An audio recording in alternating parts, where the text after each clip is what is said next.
Akkam jirtu daawwattoota koo har'a guyyaa kana akkaataatti appilikeeshinii muuziqaa akka chaappii fa'aa fakkeenyaaf yoo fudhe appilikeeshinii ittiin sagalee yookiin muuziqaa geemii sanaa jijjiirree gara wanta fedha keenya yookiin sagalee fedha keenyaaf barbaanne ittiin godhannu isinitti agarsiisa. Meegaa amma kaachaappii baneen jira. Mee walumaan daawwannu.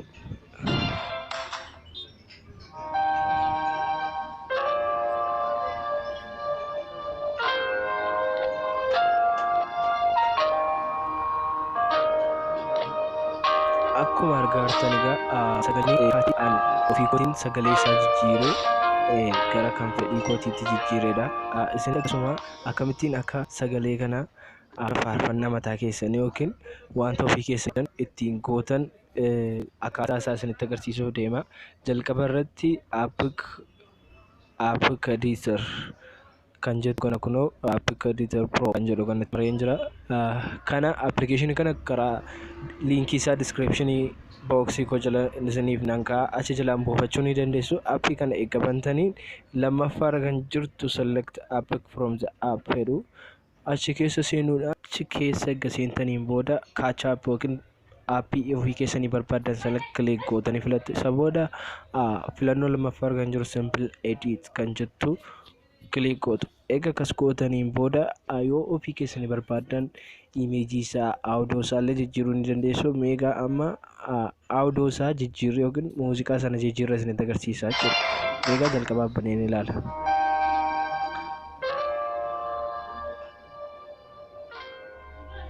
Akkuma argaa jirtan egaa kunoo jijjiiramee jiraan koo meegaa kan jijjiiriif immoo mallattoo ishee namatti maree barbaadu isa booda faarfannaa yookiin muuziqaa barbaadan sana click gootu jechuudha. Erga filattaniin booda kun akkuma argitan jijjiiramee jira jechuudha.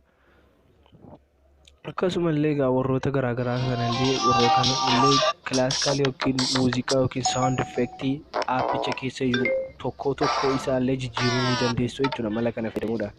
Argaa jirtanidha egaa kunoo aappii yookiin sagalee sanallee kan barbaadeen jijjiiruutti jira. Meegaa amma immoo akka aappii isa jalqabaa sana adda ta'uuf yookiin adda baasuudhaaf imeejii isaa kana yookiin aayisanii isaa jijjiireen isinitti agarsiisa. Meegaa kunoo ishee lammaffaarra jirtu kan bakka mallattoo biirii fakkaatu kanarra jirtutti buunaa. Eeggasiin booda faayil manaajarii keenya keessaatii bakka yookiin footoo irra godhachuu barbaanne sana barbaannee dhufnee faayil manaajarii keenya keessaa baasnee footoo ofii keenyaati yookiin fedha keenya aayisanii ofii keenya irra kaa'achuu barbaanne keenyee aappii sana guutummaa guututti akka waan aappii kan keessatti jijjiiruu ni dandeenya. Akkasuma activity yookiin main activity XML kan jedhamuuf illee warra gara fuulduraatti isinitti agarsiisuuf nan deema. Warroota kanallee hunduma isaa jijjiiruudhaan mala salphaatiin aappii footoo faadhaan yookiin footoo editingii gara haakingiitti yookiin wantoota garaagaraatti ittiin jijjiiran appilikeeshinii ittiin haakii godhan yookiin daataa geemii illee liivilii isaa fa'aa ittiin darbuudhaaf aappii kana fayyadamuu ni dandeessu. Akkuma argaa jirtan egaa kunoo amma irra godheen jira footoo tokko amma please wait jechaa jira. Mala kanaatiin aappii namni kamii oomishee yookiin hojjetee ofii keessaniin jijjiirtanii kan mataa keessanii godhachuu dandeessu.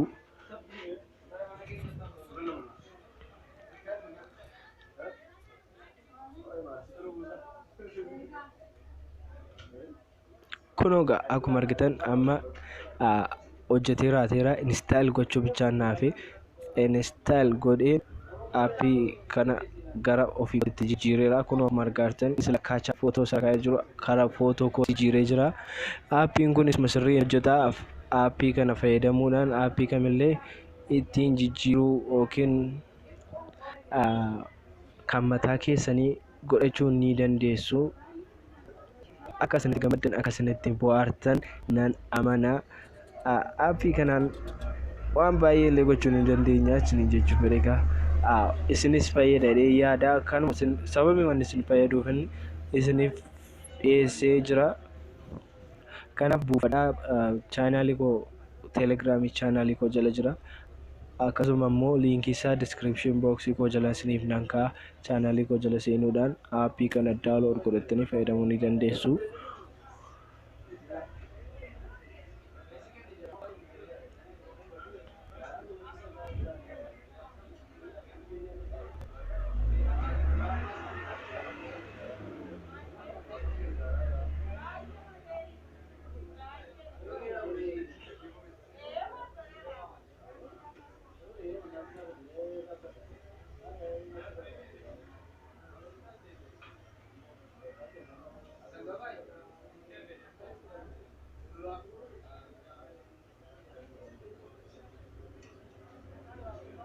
Kun egaa akkuma argaa jirtan aappichi install ta'ee jira. Amma don yookiin openichaa jira.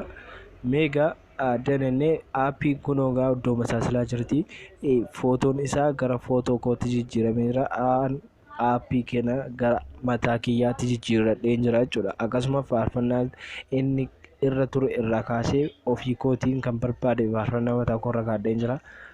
Kanaaf nu milkaa'eera jechuudha. Amma meegaa install goneerraa aappicha bannee geemii sun akka hojjetu yookiin muuziqaan nu jijjiirre sun akka hojjetu yookiin dhuguma akka nu jijjiiran ilaallaa geemii goona jechuudha.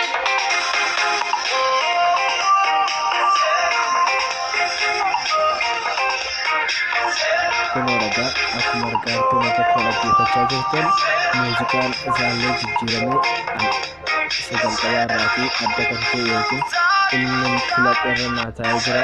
Kun mala kana fayyadamuudhaan aappii keessan yookiin aappii daawunlood godhattan muuziqaa mataa keessanii irraa fayyadamuu ni dandeessu saniin jira.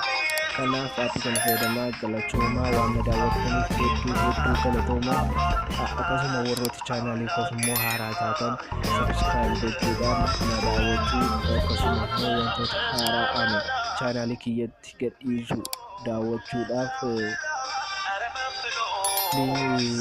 mallattoo bilbilaatti bu'uudhaan na daawwachuu yookiin na hordofuu ni dandeessu. Kanaaf galatoomaa hedduu galatoomaa.